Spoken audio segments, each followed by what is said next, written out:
স্বামীর বায়না এটা বানিয়ে দাও ওটা বানিয়ে দাও, সব কিছু না থাকলেও রান্না করতেই হবে, দুবেলার পছন্দসই রেসিপি। রাধে রাধে বন্ধুরা, কেমন আছো সবাই? আশা করি সবাই ভালো আছো, সুস্থ আছো। সকাল থেকে আজকে ব্লগটা শুরু করছি, রান্নাঘরটাকে মুছে নিচ্ছি।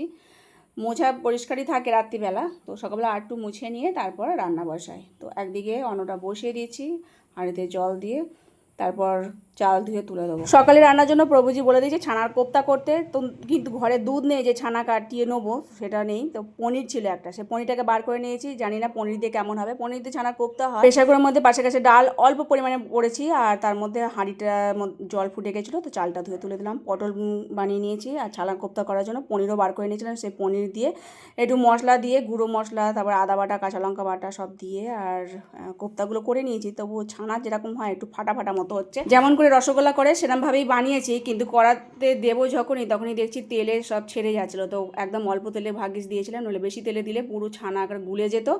আর মনে হয় কিছু ভেজাল আছে পনিরটা, তো হলো না। কিন্তু এপিট ওপিট করে হালকা করে নেড়ে চেড়ে মানে বেশি লাল করে ভেজে নিয়েছি মশলা দিয়ে।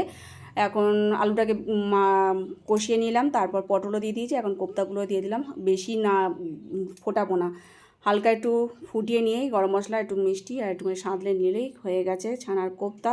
তো কিছু ছিল না, ছানা থাকলে ছানা দিয়েই বানাতাম। প্রভুজি সকালবেলায় বলে দিয়েছে যে এরমভাবেই করো, এখন ওটাই খাওয়ার ইচ্ছা হয়েছে। যাই হোক, ভগবানকে সেবা দিয়েছিলাম। একটু আলু ভাজা, ডাল, পটল ভাজা শুধু ভগবানের জন্যই করেছিলাম। তারপর ছানা কোপ্তা করে প্রসাদ পেয়ে আর আমিও বেরিয়ে পড়েছিলাম প্রভুজির সাথে। তো অফিসে প্রভুজি এখন আছে, আমি আবার দুধ নিয়ে চলে এলাম। আমার কাজ হয়ে গেছে, আমি একদম অগোছালাও সব ঘর দৌড় আমি চলে গেছিলাম। এখন দুধটা ফ্রিজে ধুয়ে তুলে দেবো, তারপর রান্নাঘরের অবস্থা আমার এই, এখন ঘর দৌড় পরিষ্কার করবো, তারপরে বাদ বাকি সব হবে। এটা হলো সন্ধ্যেবেলা, সন্ধ্যা আরতি করে নিয়েছি। সকালবেলা খাওয়া দাওয়া করে, স্নান করে খাওয়া দাওয়া করেছি, তারপর দুপুরে একটু রেস্ট নিই। এখন সন্ধ্যাবেলা সন্ধ্যা আরতি করে নিচ্ছি। এবেলায় আবার প্রোগ্রাম হয়েছে, সাদা সাদা লুচি হবে। তো যাই হোক, এখন দেখি বৃষ্টি হচ্ছে।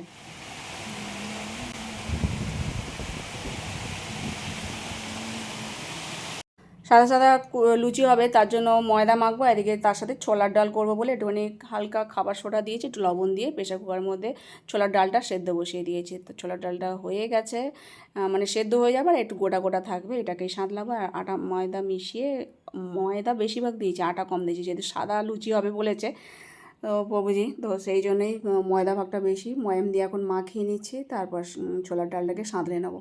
কড়াতে জিরে, শুকনো লঙ্কা, তেজপাতা ফোড়ন দিয়ে একটু আদা বাটা দিয়েছিলাম, গুড় দিলাম, একটু হিং দিয়ে দিয়েছিলাম, চিনির বদলে গুড় দিলাম। এখন কাসুরি মেথি দিয়ে দিয়েছি, আর একটু গরম মশলার গুঁড়ো দিয়ে নামিয়ে নেবো। একটু বেশি করে মিষ্টি দিলে খুব হয়, তো গুড় ইউজ করেছি, ওটা আখের গুড়। তো হয়ে এসেছে, এখন নামিয়ে নেবো। তারপর গরম গরম তেলে লুচিগুলো ভেজে নিচ্ছি, ফুলকো ফুলকো সাদা সাদা লুচি হবে। তো বেশি পোড়ানো যাবে না, আমাদের ঘরে একটু লাল লালি লুচি করি, তো একটু হালকা কড়ার মধ্যে রেখে লাল লাল বেশি হবে না সেরকমভাবেই ভাজার চেষ্টা করছি। তো জোরে দিলে এবার পুড়ে যাচ্ছে। যাই হোক, সাদা সাদা করার চেষ্টা করেছি। এখন ভগবানকে সেবা দিয়েছিলাম শশা দিয়ে, আর এদিকে গোলাপ জামুন নিয়ে এসেছিলো প্রভুজি, মিষ্টির রস দিয়ে আর মিষ্টি দিয়ে ভগবানকে সেবা দিয়েছিলাম ছোলার ডাল দিয়ে।